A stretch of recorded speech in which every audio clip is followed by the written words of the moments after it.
I am a big fan of platformers. It's honestly my favorite genre. Growing up, I almost exclusively played jumping games, as I called them. Mario, Sonic, Crash, but I grew up mostly in the early Wii era, so there were a ton of platformers I've missed out on from retro consoles. It's no secret that Donkey Kong Country is a fan favorite. I mean, when I was a kid, I played the Wii revival, Donkey Kong Country Returns, and loved it a lot. So I wanted to take a look back at one of the most influential games in the platformer genre with a little bit of a twist. There is an online community called RetroAchievements that adds answers to the question, what would it be like if retro consoles had achievements? Much like the ones that were introduced in the PlayStation 3 and Xbox 360 era. The website links to your favorite retro emulators and seamlessly adds extra challenges to your game. It's a great way to experience your old favorites or try out some games you might have missed. And this time, I decided to check out Donkey Kong Country. Here's how this is gonna work. I'm going to play through the game as I normally would on a first playthrough and track how many of the 71 achievements I get from the set. Then, I'm going to take a look at what I have left, break the achievements down into categories, and complete all the achievements to master the game. By the way, if you hear this sound,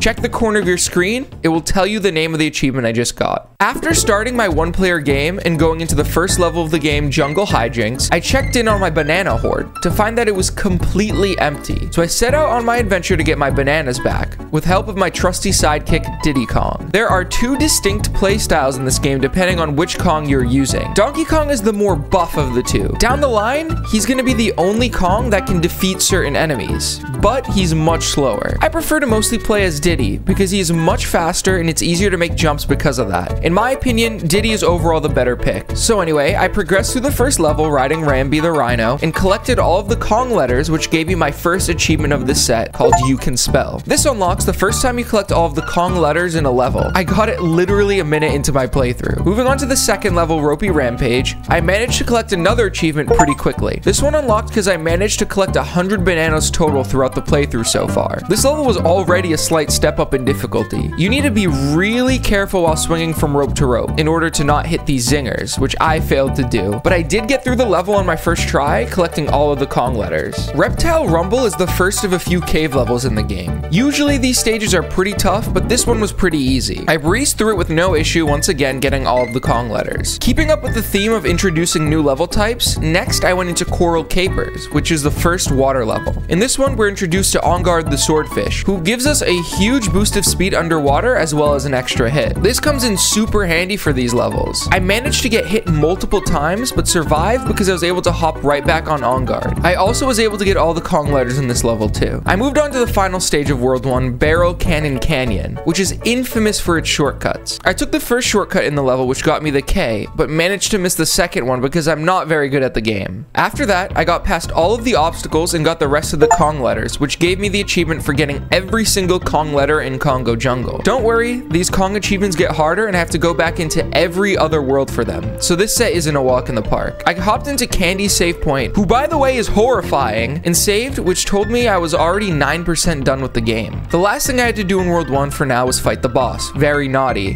What a funny pun. All you have to do is dodge his jumps and hop on his head. It was honestly very easy and I did it without getting a hit, which gave me 2 achievements. Firstly, for beating every level in Congo Jungle, and the other was for beating the boss without getting hit. Out of World 1, we have 5 achievements. Let's see if we can keep this pace up. Moving on to World 2, Monkey Mines, things start to ramp up a little bit. The first level, Winky's Walkway, we are introduced to another animal mount, Winky the Frog, who jumps super high. This is super helpful to grab some of the out-of-the-way bananas. In this level, I managed to collect my 3rd Espresso token, which brought me to a bonus zone for Espresso the Ostrich. Every mount has a little bonus zone where you collect as many points as you can to rack up lives. This time I got 4 lives. I made my way through the rest of the level and moved on. Minecart Carnage is the first minecart level, which are infamous for being some of the hardest stages in the game. I'm pretty sure even if you haven't played the game, you know about the minecart levels. So I was expecting a super hard time on this one, but thankfully I actually managed to make it all the way through this one on my first try. But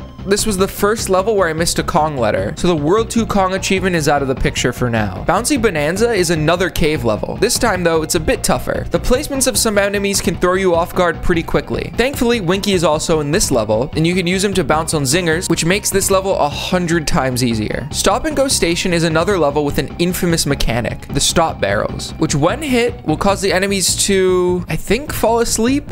In order to make good use of these barrels, you need to make sure you're moving quickly enough that you you make it to the next barrel before the enemies wake up. It is honestly super satisfying to rush your way through this level. The next level is Millstone Mayhem, which has one of my favorite level themes. It is kind of this ancient rundown temple. It's super fun to look at. There's nothing all too crazy in this level, especially if you ride Winky towards the end. After that, it was time for the World 2 boss, Neki, which actually was the first level I died on. I think I was mistiming pretty much everything and ended up losing a life. But I came back into the level and beat Neki without getting hit this time around. So take that, Neki. I also got 2 achievements here. One for all the levels in World 2 and beating Neki without getting hit. World 3, Vine Valley, starts off with a super interesting deep jungle theme. I managed to also die again in this level, but I'm gonna try and ignore that. This level features a ton of vultures that you either need to dodge or bounce off of, all while getting perfect timing on these barrels. I would argue it is one of the first hard levels in the game. While going through the next stage, Treetop Town, I managed to die a few times while trying to time these barrel blasts. It gets super tough because you sometimes need to time your barrel blast for a barrel that is multiple shots away, and you really need to be thinking ahead for this one. It's sort of a glimpse at how hard this game can get. The next level was a pretty fun one. You need to climb up and down these moving ropes in order to dodge obstacles in your path. This one was challenging, but fun. Temple Tempest is another ancient temple level, but this time you need to outrun these millstones that make sure you're doing your platforming efficiently. In this level, I got an achievement for grabbing 3 Rambi tokens, bringing me to his bonus room. This time around, I got 2 lives. I finished off this level and moved on to the next. Orangutan Gang is the first time we get to play as Espresso in an actual level, which is super fun. You're able to glide over much of the level if you're good, but I managed to mess up and lost Espresso almost immediately, so I beat the level normally. The last stage in World 3 is Clam City, a water level. This time around, you need to dodge the pearls that come out of these clams, which can be hard to do if you're not careful. I made it all the way until the end of the level where I died and had to start from the middle, but I got through it eventually. Next up was the World 3 boss, Bumblebee. To defeat them, you need to throw barrels and then dodge while Bumblebee flies all around. Each time you hit them, they get a bit faster, so I needed to get used to it. Unfortunately, this time I didn't get through without getting hit, so I only got the achievement for beating World 3. World 4, Gorilla Glacier, is where I think this game really steps up its difficulty. I mentioned that I grew up playing mostly platformers, so I usually pick them up quick, and I get through them without too much problem. But this game gave me a lot of trouble at times, and this level is one of those times. There are many things about this level that make it stand out in difficulty. Firstly, it's the first level that has a slippery floor, which completely messes up your muscle memory for platforming. And then you need to dodge a whole bunch of unfairly placed enemies, all while timing barrel blasts in huge chains. And during this, you need to dodge zingers, which are moving pretty quickly. All of this combines to be one of the harder stages in the game, and this is the first level in the world, but eventually the stars aligned and I was able to make it through. The next level is Slip Slide Ride. It's a pretty unique one. It features colored ropes that either automatically slide you up or down depending on whether it's red or blue. Blue is up, red is down. This one's actually pretty fun. It has a part at the end where you need to go up between 2 red ropes.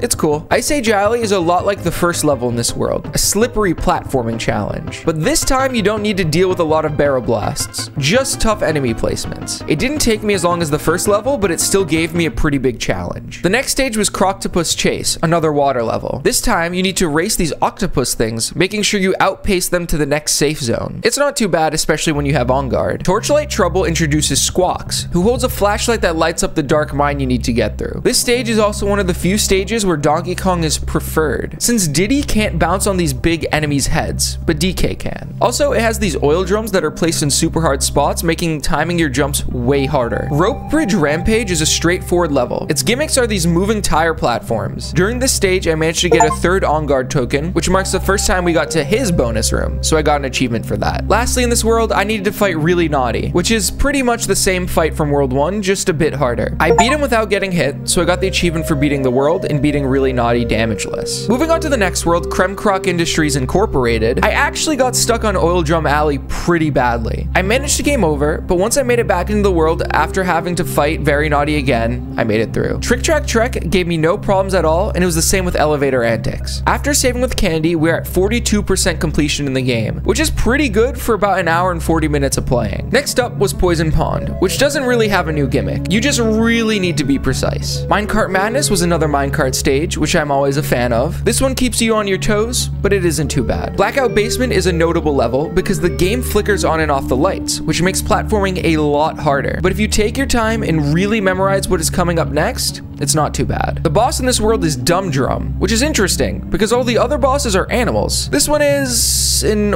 oil drum for some reason, but all you need to do is dodge it as it bangs itself to the ground and sends you enemies. And that's it. Next is the final full world of the game, Chimp Caverns, which starts off with a unique level, Tanked Up Trouble. As you ride this moving platform, you need to hit these barrels, which fuel up the platform. Everything is set up in a way where you shouldn't fail if you hit everything. It's pretty fun. I got through Maniac Miners after a few tries. I just needed to make sure to dodge the seemingly endless flow of spiked tires. And then Misty Mine was one of the easier levels in the late game. During this one, I managed to get an achievement for bouncing on 8 enemies in a row toward the middle of the level. I then made my way through Loopy Lights, which has you keep the lights on in a cave. This one was pretty fun. After though, I talked to Candy and got an achievement for getting 50% completion in the game. At this point, we are very close to beating our first playthrough. So I hopped into Platform Perils and was careful not to die as I made my way through this moving platform precision test, which was the last level of the world before the boss. And the boss was a rematch with Neki, which wasn't too hard at all. And now that I was done with Chimp Caverns, I could fight the final boss of the game, King K. Rool. This boss fight is pretty fun. There are a few stages to look out for. In the first stage, King K. Rool throws his crown at you, which you need to dodge, then jump on his head. After you hit him, he will charge to the other side of the screen a few times until the next stage, where it's the same, but instead he drops down cannonballs that you need to dodge. You repeat that until King K. Rool falls over and the credits come up, which credits a bunch of the game's enemies as the creators of the game. After this, the next phase of the boss fight begins. Here, he still throws his crown, but he hops from one side of the screen to the other, which is actually really tough to dodge. But after a few hits here, he goes down and we have officially completed every level in the game after 2 hours and 35 minutes. But after the credits roll, we are far from done with this achievement set. At this point, we only have 19 of the 72 achievements. There is still a lot to go. My first category of achievements I was going to go in and complete is all of the Kong letter achievements. These have you go into each world and collect every Kong letter in a single session, meaning I couldn't turn the game off until I finished a world. We already did World 1, so I'm going to start with World 2. Also, since we've already talked about all of these levels, I'm going to do a little time lapse here with the collection of every Kong letter. You'll hear the achievement sound effect when I'm done with a world, or if I collect a random achievement by accident, which does happen. If you want the details of those achievements, check the video description. They're all there.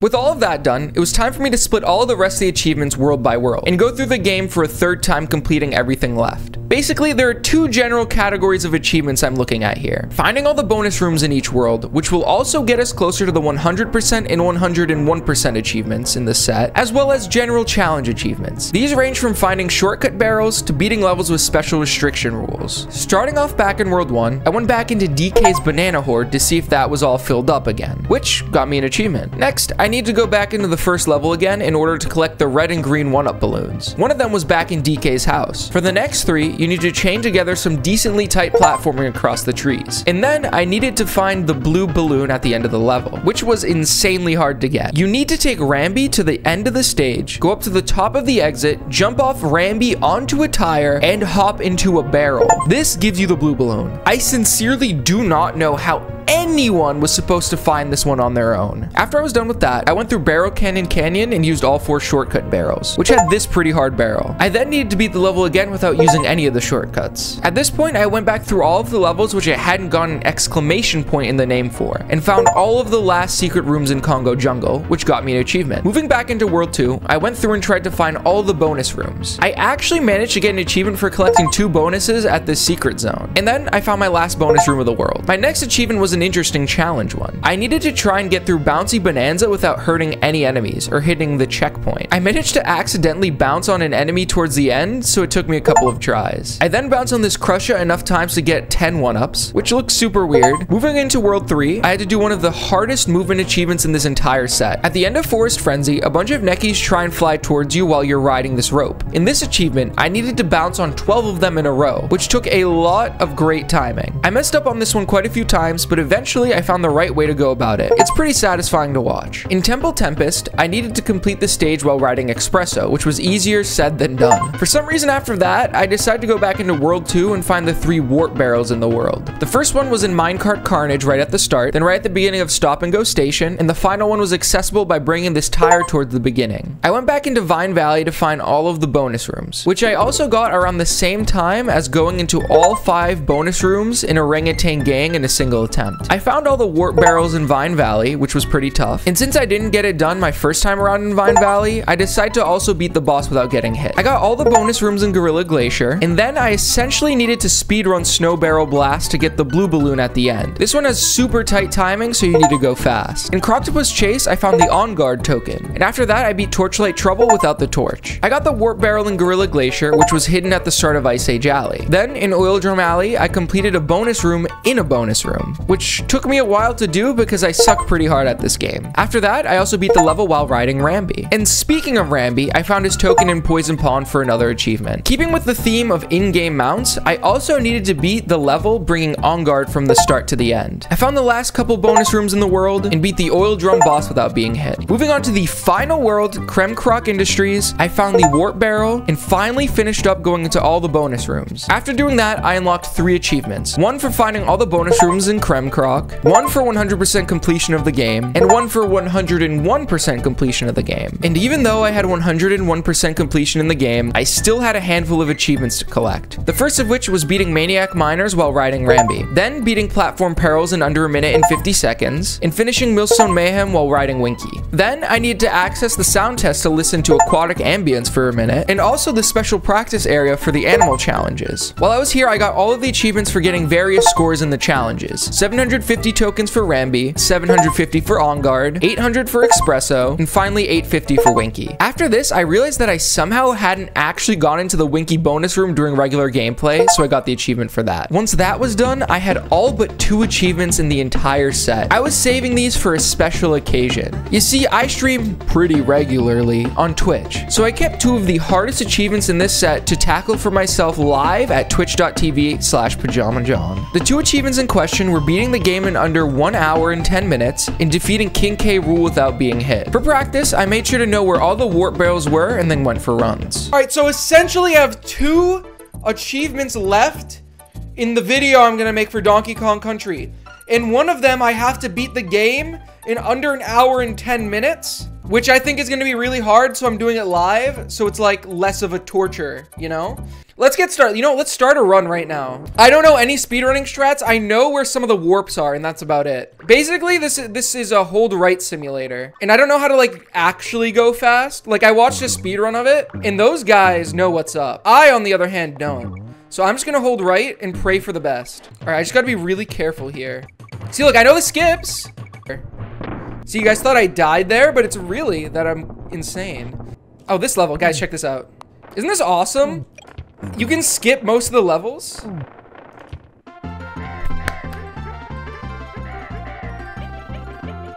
I'm literally him. Ow! No!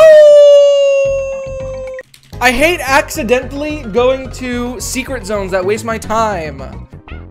Whoa, that's kind of cool. You had to master 6 games. That is a lot of game to master. This level's gonna give me a hard time, isn't it? These big fat idiots are always in the way. There we go. Okay, okay, okay. Woo! I did it! Okay. Wait, did I get the speed run? I did it! Yes! Surprisingly, it only took me a couple of attempts to beat the speedrun challenge. It seems that the time restraint is pretty flexible. Now, all I had left to do was beat King K. Rool without being hit. All right, we must beat without getting hit. It shouldn't be too bad. Actually insane! Wait, what? That...